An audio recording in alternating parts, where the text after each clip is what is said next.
जय महावीर मित्रों बहुत बहुत स्वागत है आपके अपने चैनल प्रयास बाई विनोद में। दोस्तों आज का अंक बहुत ही महत्वपूर्ण होने वाला है क्योंकि इस अंक में हम बात करेंगे पितृपक्ष की। पितृपक्ष के बारे में सबसे सरल और सबसे आसान तरीकों से आप अपने पितरों को तर्पण कर सकते हैं, उनको प्रसन्न कर सकते हैं। तो इस अंक को बहुत ही ध्यानपूर्वक देखिएगा और जितने हमारे नए मित्र वीडियो पे अभी अभी पधारे हैं और चैनल को सब्सक्राइब नहीं किया है, मित्रों जब आप वीडियो पे आ गए हैं, आपको यहाँ के वीडियो अच्छे लगते हैं, अंक अच्छे लगते हैं, तो आप चैनल को नीचे लाल कलर का सब्सक्राइब लिखा होगा, वहाँ पे आप प्रेस करके उसको सब्सक्राइब कर लीजिए। जब आप सब्सक्राइब कर लेते हैं तो आप इस फैमिली के सदस्य बन जाते हैं, वो भी फ्री में, आपको कुछ देना नहीं होता। सब्सक्राइब करने से भी आपका कोई नुकसान नहीं होता है। उसके बगल में बेल आइकन एक घंटी बनी होती है, उस पर जब आप प्रेस करते हैं तो ऊपर सबसे टॉप में मिलता है ऑल नोटिफिकेशन ऑन, मतलब उस पर जब आप क्लिक करते हैं तो जो भी लाइव प्रोग्राम या कोई भी ज्ञानवर्धक वीडियो आता है तो उसका नोटिफिकेशन आपको सबसे पहले मिल जाता है, कि वो आप सबसे पहले देख पाते हैं। तो इतना आप कंप्लीट कर लीजिए मित्रों, तब आपको जितने भी लाइव प्रोग्राम आएंगे, जितने भी ज्ञानवर्धक वीडियो आएंगे, उनका नोटिफिकेशन मतलब उनकी जानकारी आपको सबसे पहले स्क्रीन पे आपके मिल जाया करेगी। तो दोस्तों ये अंक अब प्रारंभ करते हैं। दोस्तों 21 सितंबर से पितृपक्ष प्रारंभ हो रहा है। अभी सबसे पहले जानते हैं पितृपक्ष क्या है। मित्रों जैसा कि पितृपक्ष से ही स्पष्ट होता है कि क्या है, हमारे पितरों का पक्ष, मतलब ये जो 15 दिन का समय होगा ये हमारे पितरों के लिए समर्पित है। साल के 365 दिनों में ये 15 दिन मात्र ऐसे होते हैं जो हमारे पितरों को संपूर्णतया समर्पित होते हैं। इन 15 दिन में हमारे जो भी पितर हैं, मतलब पितर मतलब पूर्वज, हमारे जो दिवंगत हमारे दादी दादा हुए, नानी नाना हुए, माता पिता हुए, उन लोगों का, हमारे परिवार के जो स्वजन हैं, हमारे परिवार के जो मेंबर हैं जो इस दुनिया में नहीं हैं, उन लोगों को इस धरती पे आने का, अपने घर परिवार से उनको आशीर्वाद देने का, उनसे उनकी सेवा थोड़ी सी प्राप्त करने का, अपने परिवारजनों से सेवा प्राप्त करना और शुभ आशीर्वाद देने का जो समय 15 दिन का होता है, वर्ष में एक बार, इसी को पितृपक्ष बोलते हैं। ये 15 दिन मित्रों इतने महत्वपूर्ण होते हैं। अब जो लोग मानते हैं उनका प्रतिफल भी उन्हें अच्छा मिलता है, पॉजिटिव मिलता है, और जो लोग नहीं मानते हैं उनको आए दिन परेशानी होती है और वो लोग परेशान रहते भी हैं। बस ये ही नहीं समझ पाते हैं कि ये समस्याएं कहाँ से आ रही। जब सब जगह से हार जाते हैं आप, तब किसी अच्छे ज्योतिषी के पास जाते हैं, प्रभु की असीम कृपा होती है, पितरों का आशीर्वाद होता है, तब आप किसी अच्छे व्यक्ति, अच्छे ज्ञानी व्यक्ति के पास, अच्छे ज्योतिषी के पास जाते हैं, तब वो आपको सटीक गणना करके बताता है कि ये समस्याएं आपको यहाँ से आ रही हैं, आपकी कुंडली में पितृ दोष हैं। संपूर्ण जानकारी के लिए मित्रों आप वीडियो को स्किप मत करिएगा, बिल्कुल आराम से देखिएगा। आपका 5 से 10 मिनट समय लगेगा, लेकिन आपको जानकारी अच्छी सटीक हो जाएगी, जिससे आप एकदम सरलतम विधि से, बगैर कुछ परेशानी के, बगैर कुछ तामझाम किए हुए कि ये करना वो करना, बिल्कुल सरल तरीके से। बाकी आप वैदिक रीत से करते हैं तो बहुत अच्छा होता है, लेकिन आजकल वैदिक रीत से करने वाले भी कम हैं, कराने वाले भी कम। सबसे ज़्यादा तो कराने वाले कम हैं। तो कहते हैं कि जितना दिल से, अंतरात्मा से कर सकें उतना करिए। तो हम आपको आज के अंक में यही बताएंगे कि कम से कम समय में, बगैर ज़्यादा झंझट किए हुए, आप पितृपक्ष कैसे मनाएंगे, कैसे अपने पितरों के निमित्त आप कुछ श्राद्ध, तर्पण, दान करेंगे। तो 21 सितंबर से पितृपक्ष प्रारंभ हो रहे हैं मित्रों। और हाँ, जितने भी हमारे इस प्रयास बाई विनोद से जुड़े हुए हैं वो लोग पितृपक्ष में जितने भी तर्पण कर्म हैं वो जरूर करेंगे। ये शॉर्टकट जो तरीका बता रहे हैं, आसान तरीका बता रहे हैं, सुलभ सा तरीका बता रहे हैं, ये तरीका जरूर करना है। किसी को ये नहीं कहना है कि हाँ हमें टाइम नहीं होता है, हमको नहीं करना है, ऐसा बिल्कुल नहीं बोलना है। क्योंकि यही सब छोटी छोटी मित्रों समस्याएं होती हैं जो आगे चल के बड़ी रूप धारण कर लेती हैं। फिर आप हर जगह घूमते रहते हैं, हर जगह आप भटकते रहते हैं, लेकिन आपको लाभ नहीं होता। परेशानियां आपके परिवार से, आपके घर से कभी दूर नहीं होती। जो ये अवसर आते हैं इनका भरपूर लाभ उठाइए। आपके जो जीवित माता पिता हैं उनकी भरपूर सेवा करिए। जितनी आपसे बन पड़े, क्योंकि माँ बाप ने भी मैक्सिमम मतलब उनका ऋण आप कभी पूरा नहीं कर सकते हैं, उस ऋण से उऋण नहीं हो सकते हैं जितना उन लोगों ने हम लोगों के लिए किया हुआ है। हम आपको हमेशा माता पिता ने अपनी जान से ज़्यादा प्यार लाड दिया है, तो हम लोगों का भी फर्ज है कि उनकी वृद्धावस्था में, क्योंकि हम लोगों के बचपन में चलना फिरना खाना कुछ नहीं आता था, उसी तरह जब वृद्धावस्था में हो जाते हैं तो उनकी भरपूर सेवा करें। वो आप नहीं करेंगे तो आप दुनिया के किसी भी तीर्थ स्थल में चले जाइए, दुनिया के किसी भी ज्योतिषी के पास चले जाइए, किसी भी मंदिर में चले जाइए, आपको कभी लाभ होने वाला नहीं। उसी तरह आपके कुल के जो देवता हैं उनको आप कभी पूजा नहीं करते हैं, उनको कभी आप प्रणाम नहीं करते हैं, तो आप कहीं चले जाइए आपको कभी लाभ नहीं होगा। ये आप नोट करके लीजिएगा मित्रों।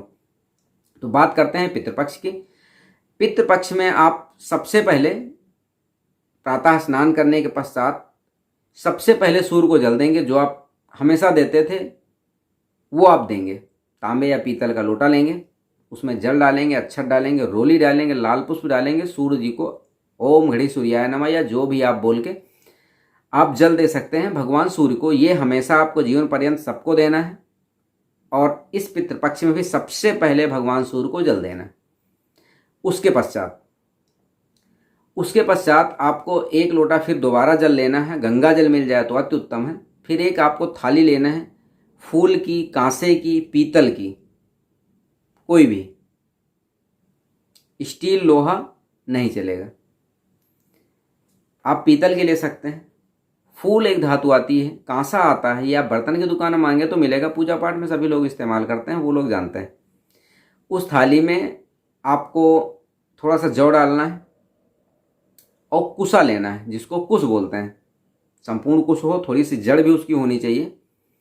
वो लेके घर के अंदर आप अगर कर रहे हैं तो उसमें आपको गंगा जल और जौ और उसके साथ साथ सफ़ेद पुष्प मिल जाए तो सफ़ेद पुष्प डाल दीजिएगा।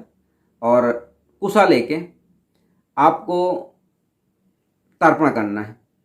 तर्पण कैसे करना है ये आपको ही बता रहे हैं। यदि आप ऐसे घर में रह रहे हैं जहाँ पे आपके दरवाज़ा है, मतलब बाहर बहुत सारा स्थान है, तो वहाँ पे आप काले तिल मिलाएंगे। कहने का मतलब ये कि घर के अंदर यदि आप तर्पण कर रहे हैं तो आपको काले तिल नहीं मिलाना है।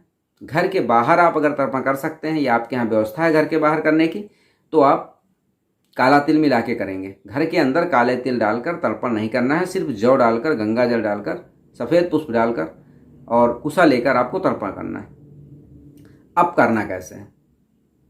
सबसे पहले आप जल लेके किसी पवित्र जगह पर बैठ जाइएगा। सूर्य को जल देने के पश्चात पूरब की तरफ मुंह करके, सामने थाली रख के, आपको जितने भी ईश्वर की आप पूजा करते हैं, हनुमान जी, दुर्गा जी, जितने भी, गणेश जी, भोलेनाथ, कृष्णा जी, जितने भी ईश्वर को आप मानते हैं, जितने भी भगवान को आप अपने घर के मंदिर में स्थापित करते हैं, उन सभी लोगों के लिए, सभी देवों के लिए आपको तर्पण करना है। आप अंजलि में अपने ऐसे जल लेंगे, वहाँ पे कुसा रखेंगे, उसी थाली से लेंगे और आंख बंद करके, स्मरण करके, मन में सोच के आप उसी थाली में गिरा देंगे जल। कुसा फिर उठाएंगे, जल उठाएंगे। इसी तरह सभी देवों के लिए आप उनके निमित्त तर्पण करेंगे कि हे प्रभु, मैं अपने पिताजी का नाम लेके आपके लिए तर्पण कर रहा हूँ, आप इसे स्वीकार करिए, जो त्रुटि हुई इसमें हमें क्षमा करिए। ऐसा मन में संकल्प करके, सोच के, क्योंकि सबसे बड़ा होता है भाव। आपका जितना अच्छा भाव रहेगा आपको उतना अच्छा लाभ मिलेगा। ये आपको 5 बार, 7 बार, 9 बार में, 11 बार में आपको सभी देवों के लिए तर्पण करना है। उसके पश्चात आप उत्तर साइड के लिए मुंह कर लीजिएगा, अपने सामने थाली रख लीजिएगा। सेम वही प्रक्रिया करनी है। वहाँ पे आपको क्या करना है कि 3 अंजलि आपको जल देना है। 1 डाल दिया, 2 डाल दिया, 3 डाल दिया। तब एक ऋषि मुनि का नाम लेना है। जितने भी ऋषि मुनियों के नाम आप जानते हैं, दुर्वासा ऋषि, वशिष्ठ ऋषि, जितने भी ऋषियों का नाम आप जानते हैं, नहीं जानते हैं तो आप मन में सिर्फ ऋषियों के लिए बोल के तर्पण कर सकते हैं। 3-3 अंजलि आपको एक ऋषि के स्मरण करते हैं तब देना है। अगर आपको नाम याद नहीं है, नाम आपको नहीं पता है, तो आप मन में सोचकर 3 अंजलि उत्तर साइड में तर्पण कर सकते हैं, प्रक्रिया वही रहेगी। उसके पश्चात पश्चिम साइड आपको नहीं करना, सीधे दक्षिण की तरफ मुँह करना है। आपके सामने थाली रखनी है, वहाँ पे आपको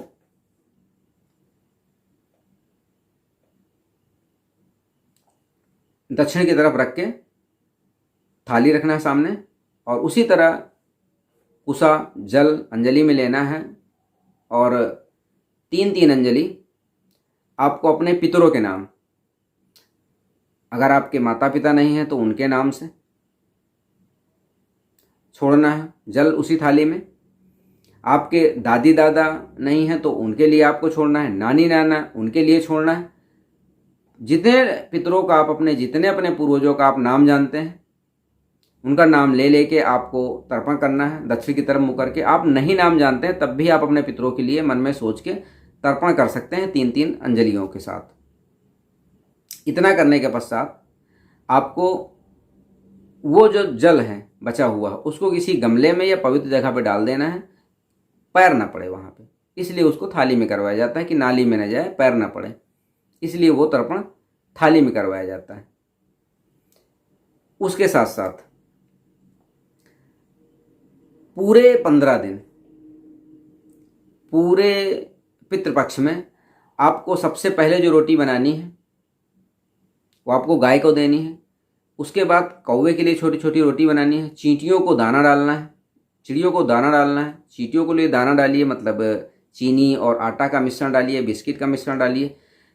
गरीब आ जाता है, कोई भूखा आ जाता है, उसको आप भोजन कराइए। यथाशक्ति जितना आपको दान पुण्य बनता है वो आप पितृपक्ष में अवश्य करिए, ये आपको बहुत ही फलदायी होंगे। उसके साथ साथ जो लोग वैदिक रीत से पितृपक्ष में तर्पण करना चाहते हैं, श्राद्ध करना चाहते हैं, वो लोग भी कर सकते हैं। किसी योग्य ब्राह्मण को बुलवा लीजिए,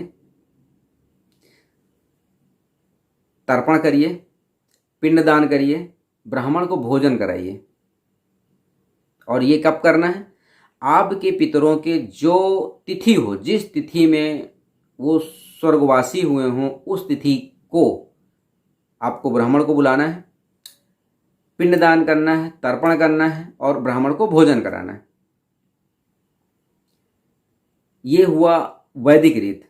दूसरा है कि आप तिथि को ब्राह्मण भोजन करवा सकते हैं यथाशक्ति दक्षिणा देकर। ये हुआ दूसरा। तीसरा ये हुआ कि अगर आप ये भी नहीं कर सकते हैं तो तीसरा में आप तिथि के दिन सीधा निकाल सकते हैं। सीधा मतलब एक ब्राह्मण के लिए चावल, चावल, आटा, गुड़, नमक, दाल इतना दिया जाता है कि एक व्यक्ति का भरपूर भोजन, पेट भर के भोजन हो जाए, उतनी सामग्री दी जाती है, उसको सीधा बोलते हैं। उसमें यथाशक्ति थोड़ा सा दक्षिणा लगा दीजिएगा। इतना भी आप दान करके, कौवों को, चींटियों को दान करके, खिला के आप तिथि का श्राद्ध ऐसे भी मान सकते हैं। फर्स्ट आप वैदिक रीत से करेंगे, दूसरा ब्राह्मण को भोजन कराएंगे घर पे अपने बुला के, उनको यथाशक्ति जितना दान कर सकते हैं वो करेंगे। तीसरा है आप उनके लिए सीधा निकाल देंगे, मतलब जो सूखा भोजन होता है वो दे सकते हैं, गेहूँ चावल वगैरह, आटा वगैरह, नमक, ये सब दे सकते हैं। ये 3 तरीके से आप तिथि वाले दिन श्राद्ध कर सकते हैं, दान कर सकते हैं। और दूसरा, जिन लोगों को तिथि नहीं पता है कि हमारे पूर्वज किस दिन उनका स्वर्गवास हुआ है, उनकी तिथि नहीं है, तारीख नहीं पता है, तो वो लोग पितृपक्ष के आखिरी में अमावस्या के दिन, जिन लोगों को तिथि का ज्ञान नहीं है वो अमावस्या के दिन श्राद्ध कर सकते हैं। जिन लोगों को तिथि का ज्ञान नहीं होता है, वो जो तिथियों में जो प्रक्रिया बताई गई है वही प्रक्रिया आप अमावस्या के दिन कर दीजिएगा, तो वो भी मान्य है।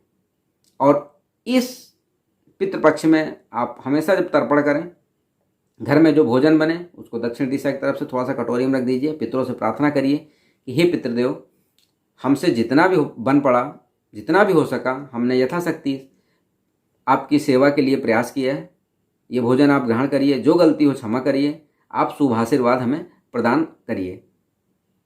ये प्रार्थना जो आपके मन में हो वो आप पितरों से अवश्य करिए।